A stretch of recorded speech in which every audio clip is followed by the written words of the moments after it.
Hello and welcome to Education World. I'm Reshma. In this episode of Edu Leader Speaks, we have Ramesh Mudgal. Ramesh Mudgal is the director of Chirec International School. He's an educationist with over 3 decades of experience in teaching, administration, and school leadership. In his role as the academic head of the group of schools, he's played a very pivotal role in driving continuous academic development and operational improvement. Previously, as a management representative of the Edu Trust Singapore, he's successfully led 3 campuses to secure the prestigious 4-year Edu Trust certification. Before joining Chirec International School, Ramesh has also served as the founding principal of Glenridge International School in Dhaka. Welcome, Mr. Ramesh.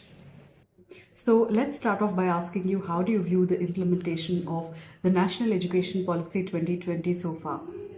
The National Education Policy, which was launched in 2020, has been groundbreaking, has been very, very innovative, and it has been very aspirational. Several new initiatives have been brought up in education from the ground up, which are actually transforming the way we look at education. So the focus on early literacy, the focus on numeracy, and also the categorization of the year levels also is very, very inspiring and futuristic. However, I feel there is still a lot to expect from the implementation point of view, because India is a very complex country with many states, union territories, the languages, the cultural background of different states. So all these make it a little bit complicated to have a uniform implementation of NEP happening. So I guess there needs to be a little bit more consensus in terms of the way forward for its implementation. Can you tell us about one key area where you think budgetary allocation has to be made in the area of education? Education is a very important area for a country like India. Now, India has a huge population and school going children. There are many, they are into millions. So, obviously, there needs to be a lot more funding and resources being made available to the schools, especially in the rural areas. It could be the infrastructure, upgrading the facilities at the government run schools, and also having more laboratories being implemented, and especially the technology resources being made available to all the students. Tell us about any infrastructure upgrades that are in the pipeline for your school, say in the upcoming year or two. In our school, especially in our Kondapur campus, we are aiming to launch one maker space, a very highly state of the art, sophisticated maker space for students to transform their ideas into working models and working products. So I guess this is in line with our robotics and AI policy and the vision for the 2030 that we have put for ourselves. And in line with that, the maker space is going to be a great facility and resource for our students. Tell us some ways in which you think AI can be integrated into school education without hampering students' performance.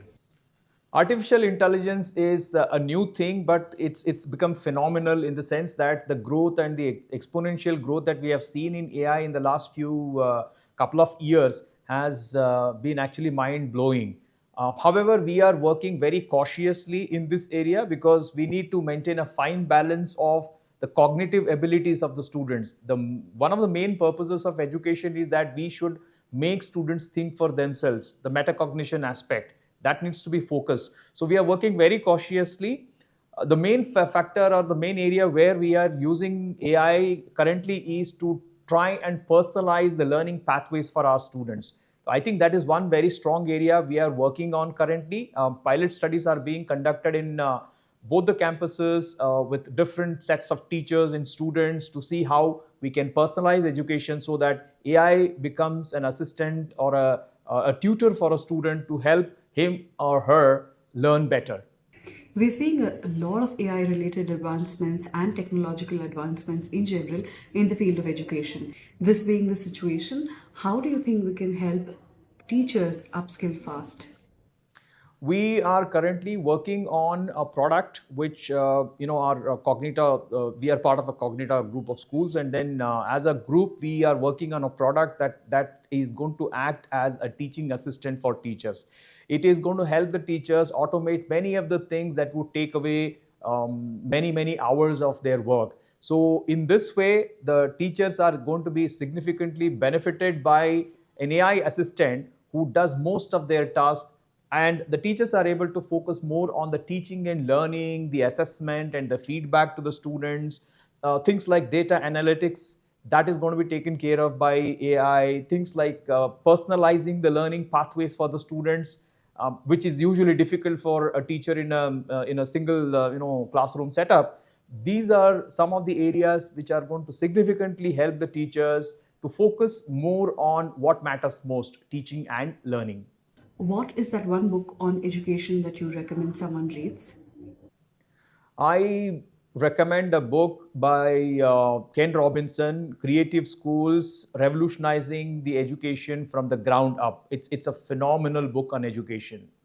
Thank you so much for being with us today, Mr. Ramesh. It was a pleasure having you.